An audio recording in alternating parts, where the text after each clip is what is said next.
அதி கனமழை காரணமாக நெல்லை, தென்காசி மாவட்டங்களில் பள்ளி மற்றும் கல்லூரிகளுக்கு விடுமுறை அளித்து உத்தரவிடப்பட்டுள்ளது.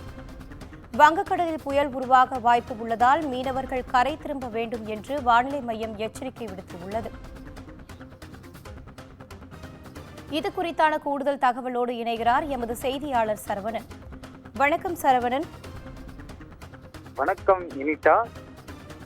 தஞ்சை உள்ளிட்ட டெல்டா மாவட்டங்களில் தொடர் கனமழை காரணமாக இன்று பள்ளிகளுக்கு மட்டும் விடுமுறை என தஞ்சை மாவட்ட ஆட்சியர் பிரியங்கா பங்கஜம் அறிவித்துள்ளார். தமிழகம் முழுவதும் வடகிழக்கு பருவமழை கடந்த சில நாட்களாகவே பல்வேறு பகுதிகளில் மழை பெய்து வருகிறது. தற்போது தஞ்சை மாவட்டத்தில் கடந்த 2 நாட்களாக விட்டு விட்டு கனமழை பெய்து வருகின்றன.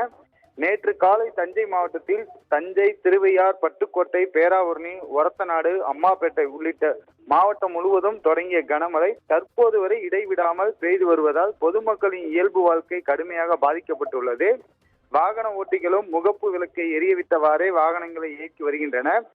மேலும் இன்று காலை கனமழை எச்சரிக்கை விடுக்கப்பட்ட நிலையில் முன்னெச்சரிக்கை நடவடிக்கையும் தஞ்சை மாவட்டத்தில் உள்ள பள்ளிகளுக்கு மட்டும் விடுமுறை அளித்துள்ளது. மேலும் பொதுமக்களின் இயல்பு வாழ்க்கை பெரிதும் பாதிக்கப்பட்டுள்ளது. தாளடி சாகுபடி செய்த விவசாயிகள் பெரும் மகிழ்ச்சியில் இருக்கின்றனர். நீதா, தற்போதைய தகவல் வழங்கியமைக்காக நன்றி சரவணன்.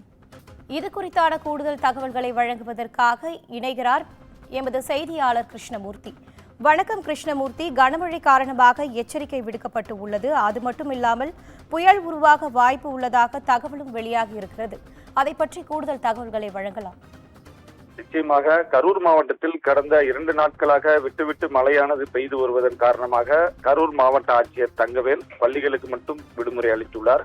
குறிப்பாக கரூர் மாநகராட்சிக்குட்பட்ட ஜவஹர் பஜார், பசுதிபாளையம், சுங்ககேட், காந்தி கிராமம் உள்ளிட்ட பல்வேறு பகுதிகளில் மாவட்டத்தின் சுற்றுவட்டார பகுதிகளான அரவக்குறிச்சி, கிருஷ்ணராயபுரம், புளிச்சலை உள்ளிட்ட பகுதிகளிலும் மழை தொடர்ந்து 2வது நாளாக விட்டுவிட்டு லேசான மழை முதல் கனமழை பெய்து வருவதால் இன்று பள்ளிகளுக்கு மட்டும் மாவட்ட ஆட்சியர் விடுமுறை அளித்துள்ளார் என்பது குறிப்பிடத்தக்கது. மேலும் நாளை புயல் உருவாகக்கூடும் என்று வானிலை ஆராய்ச்சி மையம் அறிவித்துள்ளது என்பது குறிப்பிடத்தக்கது. இனிதா, தற்போதைய தகவல்களை வழங்கியமைக்காக நன்றி கிருஷ்ணமூர்த்தி.